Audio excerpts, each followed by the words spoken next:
Mereka itu justru pakai Google Form nih guys. Kaget nggak tuh? Survival berkedok mulung gip. Anjir, Google Form kayak mau isi kuesioner penelitian. Because they always support me. 리나님 투표 감사합니다.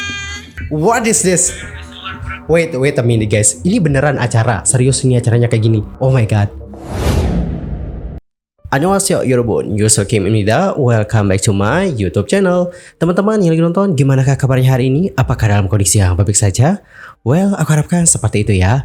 Namun, jika kalian tadinya lagi dalam kondisi yang gak baik-baik aja nih, entah itu dikarenakan lagi sakit mungkin, atau lagi banyak masalah, apapun yang terjadi, kalian gak boleh menyerah ya guys. Ayolah semangat.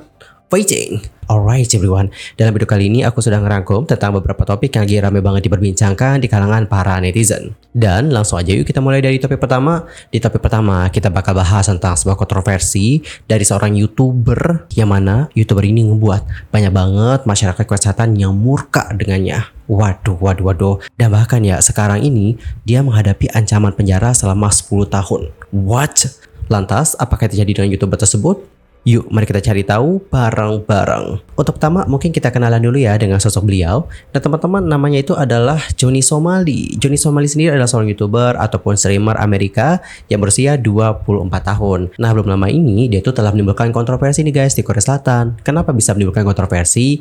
Hal itu dikarenakan bagaimana perbuatannya dalam video yang diunggah. Jadi pada tanggal 9 Oktober, dia itu mengunggah video yang menunjukkan dirinya mencium patung perdamaian di Itaewon, distrik Gyeongsan, pusat kota Seoul, dan bahkan dia juga melakukan tarian cabul di depan monumen tersebut. FYI, ini tuh bukan patung biasa teman-teman. Patung tersebut memiliki makna yang dalam bagi masyarakat Korea Selatan. Berdasarkan informasi yang aku dapatkan dari media Korea, patung ini menggambarkan puluhan ribu wanita muda yang dipaksa menjadi budak oleh militer Jepang selama penjajahan Jepang di Korea pada tahun 1910 sampai 1945. So gimana nih? Udah tahu kan makna dari patung itu? Jadi dikarenakan hal itulah masyarakat Korea Selatan benar-benar mengecam YouTuber itu. Kemudian pada tanggal 15 Oktober, sang YouTuber kembali lagi nih menyebutkan tentang patung itu dalam siaran langsungnya, di mana dia mengatakan seperti ini. Mari kita langsung menuju patung wanita penghibur. Kemudian dia juga nambahin kayak gini guys. Menaruh sedikit minyak bayi di patung itu atau baby oil. Astagfirullahaladzim. Bahkan dia juga dilaporkan menyarankan untuk melakukan hubungan seks. Dan Yorobun dalam siaran yang sama, dia juga mewawancarai orang-orang di sekitar Universitas Gyeonggi di distrik Dongdaemun, Seoul Timur sambil menunjukkan bendera kekaisaran Jepang kepada mereka. Tentu perbuatannya itu sangatlah disrespectful terhadap masyarakat Korea Selatan. Dan guys, pada tanggal 24 Oktober, YouTuber itu diserang nih. Seperti dilansir dari koreatimes.co.kr, pelaku penyerangannya itu merupakan seorang YouTuber dengan sekitar 8.000 pelanggan dan telah mengunggah video yang mengidentifikasikan dirinya sebagai mantan anggota UDT dan berjanji untuk menangkap si Johnny Somali. Polisi juga menanggapi laporan tentang perkumpulan YouTuber dan menangkapnya di tempat kejadian. Lalu pada tanggal 27 Oktober, dia kembali mendapatkan serangan nih guys. Hal itu terjadi ketika dia mengunjungi kediaman seorang kenalannya yang ada di Korea saat melakukan streaming. Adapun untuk kenalannya ini, yang diidentifikasi sebagai Yu, sebelumnya dijatuhi hukuman 97 bulan penjara di Amerika Serikat setelah ia didakwa atas pelanggaran senjata api pada tahun 2019. Selain itu, pria ini juga dikenal di komunitas daring Amerika Serikat sebagai Texas Asian Nazi. Oke, itu informasi singkat mengenai kenalan dari Johnny Somali yang merupakan orang Korea Yorobun. Dan Yorobun, untuk Johnny Somali kan kunjungi nih kediamannya si Yu. Dan kalian tahu nggak apa yang terjadi selanjutnya?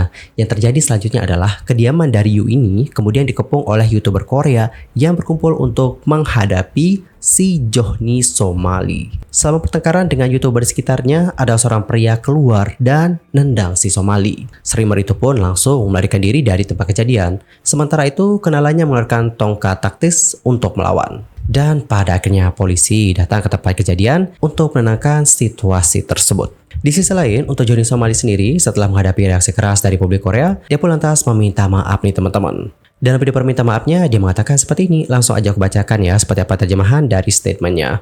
Saya ingin meminta maaf kepada orang Korea. Saya tidak mengerti arti penting patung itu. Kemudian dia juga menjelaskan bahwa tindakannya dimaksudkan untuk menghibur pemirsa Amerika. Kemudian dia telah berdiri di samping patung itu, lalu membungkuk dan menambahkan dalam bahasa Korea dengan mengatakan, saya benar-benar minta maaf dikarenakan bersikap tidak sopan. Somali juga mengatakan minatnya untuk mempelajari lebih lanjut tentang sejarah perbudakan di masa Perang Jepang. Dia pun lantas mengatakan bahwa dirinya bersedia bertemu langsung dengan para penyintas lalu mewawancarai mereka dan mempelajari sejarah mereka. Dan Yorobun, selain masalah tersebut, Somali juga menuai kontroversi usai mengunggah foto yang memperlihatkan mantan Perdana Menteri Jepang yang bernama Shinzo Abe dengan judul "Saya mengalahkan orang Korea untukmu, Shinzo Abe". Dan hingga hari Jumat tanggal 8 November 2024, unggahan YouTube tersebut telah dihapus. Tetapi untuk foto di Instagramnya itu masih tetap ada, namun dengan judul yang diubah menjadi RIP Shinzo Abe. Dan sekarang Somali berpotensi untuk menghadapi hukuman 10 tahun penjara nih guys. Srimar itu sekarang ditahan atas tuduhan kepemilikan narkoboy yang merupakan masalah besar di negara tersebut yang berpotensi membuatnya menerima hukuman pidana selama 1 dekade. Somali sendiri diduga telah bertobat, meminta maaf atas tindakannya dan mengklaim bahwa dia adalah orang muda yang melakukan kesalahan. Dirinya juga mengatakan bahwa ia ingin untuk tumbuh sebagai seorang pria. Dan Yorobun, usut punya usut ya, ternyata ini tuh bukan kali pertama loh Johnny Somali itu menuai kontroversi. Sebelumnya dia itu telah berulang kali dilarang dari platform streaming seperti Kick dan juga Twitch atas tindakannya di masa lampau. Salah satu media Korea lantas menuliskan nih guys bahwa untuk Somali tampaknya senang menimbulkan kontroversi dimanapun dia berada. Lebih lanjut, media itu menuliskan nih guys bahwa Yerusalem dan juga Jepang melarang Somali kembali setelah ia bertindak di kedua lokasi tersebut. Dan gimana nih pendapat kalian atas kasus yang satu ini? Antara komen ya guys di kolom komentar. Next, ke informasi yang berikutnya kita bakal bahas tentang program survival Time Turner. Nah Yorobun, belum lama ini program Time Turner itu ramai banget diperbincangkan oleh netizen Indonesia. Salah satu alasan kenapa program ini ramai banget diperbincangkan oleh netizen Indonesia adalah dikarenakan salah satu kontestannya yang bernama Cleo berasal dari Indonesia. So, netizen pun ramai banget nih memberikan dukungan kepada Cleo. Adapun untuk Time Turner sendiri sudah memiliki premis yang cukup menarik dikarenakan dikatakan hanya didasarkan pada suara penggemar global dan akan disiarkan di TikTok. Lebih lanjut, acara itu mengatakan seperti ini Yorobun. Time Turner berencana untuk mencari generasi baru penghibur global. Audisi akan berlangsung di area ruang waktu yang dikenal sebagai P134, suatu tempat dengan potensi nggak terbatas dan tempat mimpi menjadi kenyataan melalui perjalanan waktu. Para pemenang nanti akan memulai debatnya sebagai Time Turner yang melakukan perjalanan melintasi waktu sambil menciptakan musik dan juga seni. Oke, jadi seperti itulah bagaimana statement mereka soal premis dari acara tersebut. Kemudian nih guys, pada tanggal 8 November yang lalu, episode pertamanya itu ditayangkan dan juga mengadakan eliminasi pertamanya. Namun nih, sejak awal, para penontonnya itu menemukan masalah dengan program tersebut. Dimulai dengan lagu pendeknya yang bertajuk Sinyal Song yang dirilis sebelum acara itu ditayangkan. Selanjutnya nih, banyak yang terkejut dengan jumlah kontestan yang tidak bernyanyi untuk pertama kalinya, dengan hanya 12 dari 18 yang hanya menari. Hal ini pun tidak mengenakan bagi sebagian orang, dikarenakan tujuan acara ini adalah untuk mendapatkan grup K-pop yang juga harus bernyanyi. Karena kalau kayak ngedance doang ya jatuh-jatuhnya jadi kayak dancer gak sih? Sementara untuk idol sendiri, mereka tidak hanya menari doang, tapi mereka juga harus menyanyi. Jadi netizen tuh kayak merasa aneh juga loh guys. Ini maksudnya kayak gimana sih? Konsepnya gimana sih? Jujur kesanku juga kayak gitu guys. Soalnya gini ayo Robon, aku sendiri itu sudah nonton banyak banget program survival. Aduh lebih banget sih bilang banyak. Gak banyak-banyak banget sih. Kayaknya udah 5, 10 atau berapa lupa gue. Intinya aku udah nonton beberapa program survival dan setiap aku nonton para kontestannya itu pun pasti nyanyi. Entah suara mereka bagus kek, kurang bagus kek. Intinya mereka pasti tetap bakalan nyanyi. Karena ya sejatinya kayak gitu teman-teman. Idol itu tidak hanya menari tapi juga menyanyi. Begitu Robon. Jadi gak heran ya kalau netizen tuh kayak kaget. Ini kayak gimana nih konsepnya gitu. Kenapa sih banyak banget yang cuma ngedance doang? Kenapa mereka tidak bernyanyi? Why like that? Begitulah guys. Selanjutnya, tampilan acaranya yang disebut kayak low budget atau beranggaran rendah. Yang mana menurut netizen, anggaran yang low budget ini tidak memberikan kesan sebagai program survival yang sebenarnya. Hal ini sebagian besar juga disebabkan oleh dengan munculnya GIF TikTok di layar saat acaranya itu disiarkan. Yang mana hal ini pun lantas menjadi poin perdebatan di kalangan para netizen. Dan guys, selain pemungutan suara biasa, suara yang paling berbobot dikatakan berasal dari hadiah TikTok Live. Yang mana seperti yang kalian ketahui, GIF di TikTok Live itu kan dibayar oleh para pemirsa menggunakan uang sungguhan. Dan guys, berbicara tentang votingnya nih, kalian tahu nggak guys, alih-alih pakai situs web sebenarnya ya kayak program-program survival lain, mereka itu justru pakai Google Form nih guys. Kaget nggak tuh? Kayak It's the first time gitu aku nemuin ada program yang votingnya itu pakai Google Form. Well, jadi sebetulnya beberapa masalah dari program tersebut.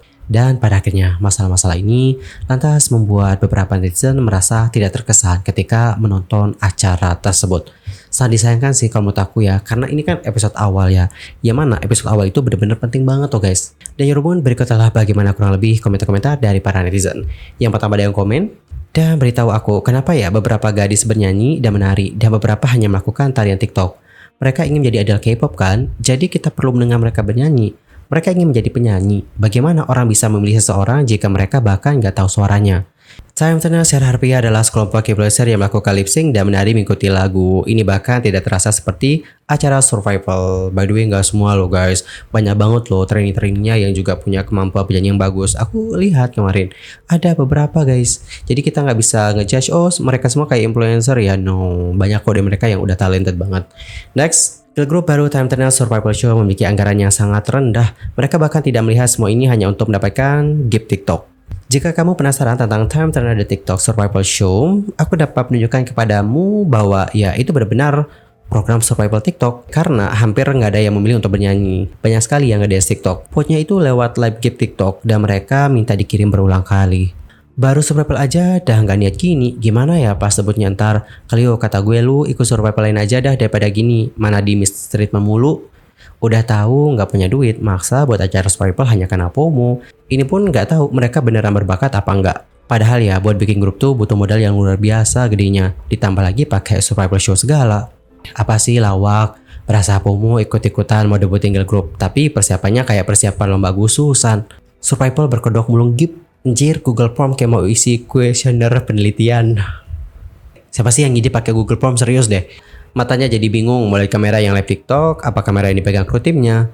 Semiskin-miskinnya agensi atau perusahaan, tapi apakah mereka nggak bisa beli server ya buat voting? Masa ya sih pakai Google Form? Kan emang konsepnya live survival show ya, mereka juga kerjasama bareng TikTok. Alright, pun jadi sepatutnya bagaimana komentar dari para netizen. Dan kalau kalian sendiri gimanakah pendapatnya akan hal yang satu ini? Antar komennya di kolom komentar. Dan guys, berbicara tentang Cleo, kalian tahu gak sih sekarang itu lagi beredar rumor nih tentang Cleo yang mendapatkan mistreatment. Mungkin ada beberapa guys yang menyebabkannya. Namun ada salah satu hal yang kayak sekarang tuh lagi rame banget nih disorot oleh para netizen Indonesia, yaitu tentang bagaimana pembicaraan Cleo yang seperti dipotong oleh MC-nya. Untuk lebih jelasnya langsung aja kita simak ya seperti apa video dari Kak William. Ini berkata reaction orang yang nge-reaction. Begitulah ya guys kurang lebihnya. Let's watch it together dan mari kita nilai bareng-bareng ya. Kita lihat Cleo diselak berapa kali guys. Satu. Lagi ngomong loh dua. 리나님 투표 감사합니다. Sampai kepotong tuh ngomongnya. Dia lagi terima kasih ke orang tuanya Terima guys. kasih banyak untuk semuanya yang udah support aku selama ini dan dukung. Okay, sorry, the time is over. What is this? Wait a minute guys. Ini beneran acara? Serius ini acaranya kayak gini? Oh my god. Ini acara apaan sih? Sumpah. Ini baru pertama kali aku nemu acara yang kayak gini. Gini guys, emang bener sih kalau ada orang yang ngasih kita itu, we must to say thank you, yeah, we know about that. Tapi ini orang lagi talking loh guys, dan dia MC-nya kayak nggak menghargai orang. Ini bener-bener sumpah nggak menghargai orang guys. Sorry banget, ini kayak provokatif ya jadinya ya. Sorry banget. I'm so sorry for that. Ini bukan bermaksud untuk provokatif atau enggak, but tindakan ini jelas sangatlah tidak bisa dibenarkan. Kenapa? Karena gini guys, dimanapun kita berada, adabnya itu adalah kita itu harus menghargai orang yang lagi berbicara. Oke, ini orang lagi ngomong, ucapannya belum selesai, tapi dipotong-potong, disela-sela gitu. Ucapin terima kasih nanti dong mbak, nanti belakangan mbak, bisa lo ucapin terima kasih. Dan gimana nih pendapat kalian atas acara ini? Entar komennya di kolom komentar. Aduh. Alright everyone, cukup sekian aja untuk hari ini. I'm Mr. Kim pamit dan aku juga mohon maaf jika ada kesalahan, baik itu dalam ucapan, sikap, tindakan, and everything. I'm so sorry banget. Sampai jumpa ya semuanya dan selamat beraktivitas. Goodbye.